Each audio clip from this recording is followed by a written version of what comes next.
de l'obéissance.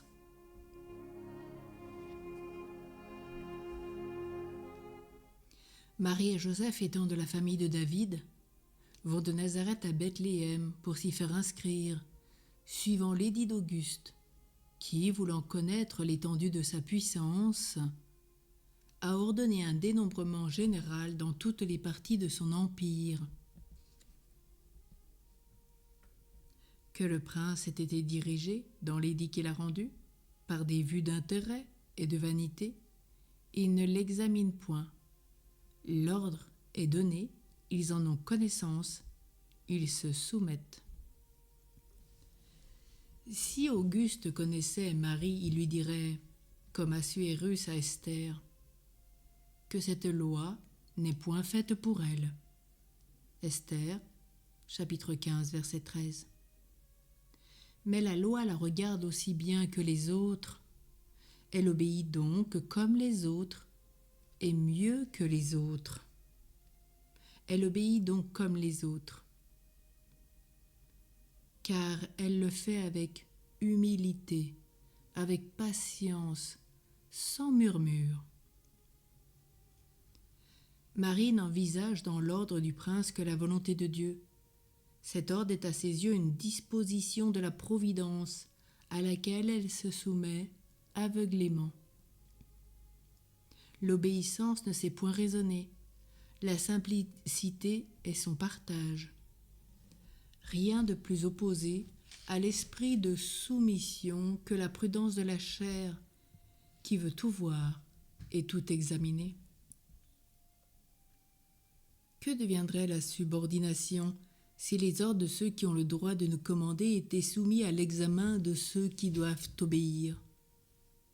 Si le maître temporel qui vous fait un commandement ne mérite pas lui-même votre obéissance, le souverain maître qu'il vous présente la mérite.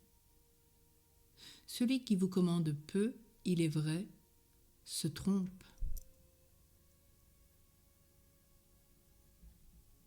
Mais dès qu'il ne commande rien de contraire à la loi de Dieu, l'obéissance que vous lui devez en vue de Dieu ne peut être sujet à l'erreur. Et elle est toujours d'un grand mérite devant Dieu. C'est la doctrine des saints qu'il est plus avantageux de faire de petites choses par obéissance que d'en faire de grandes par sa propre volonté. La sagesse mondaine insulte à l'humble simplicité des cœurs obéissants. Saint Paul, dans sa première épître aux Corinthiens, chapitre 2, verset 14, nous dit « C'est qu'elle ne voit rien dans les choses de Dieu, cette sagesse mondaine. »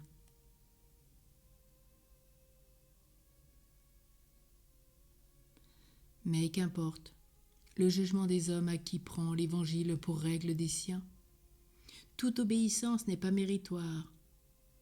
Celle que vous rendez en vue des bonnes qualités ne peut avoir celui qui vous commande est purement naturelle. Vous n'en pouvez attendre de récompense que de la part des hommes. Il se glisse même assez souvent dans celle qu'on rapporte à Dieu bien des défauts et des imperfections, qui lui enlève une partie de son prix et de son mérite.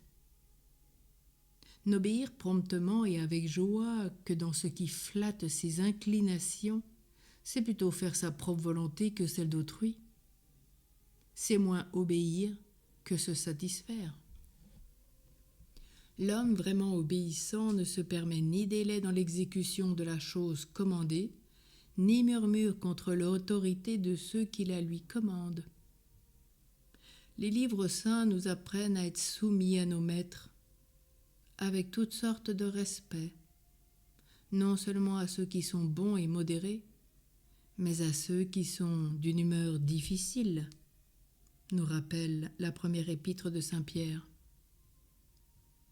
On trouverait l'obéissance moins pénible si l'on songeait moins à l'homme à qui l'on obéit qu'à Dieu, pour qui on doit lui obéir. Dans le livre des Proverbes, il est dit « La victoire est assurée selon le témoignage de l'Esprit Saint à l'homme obéissant. » La volonté propre est une source d'égarement.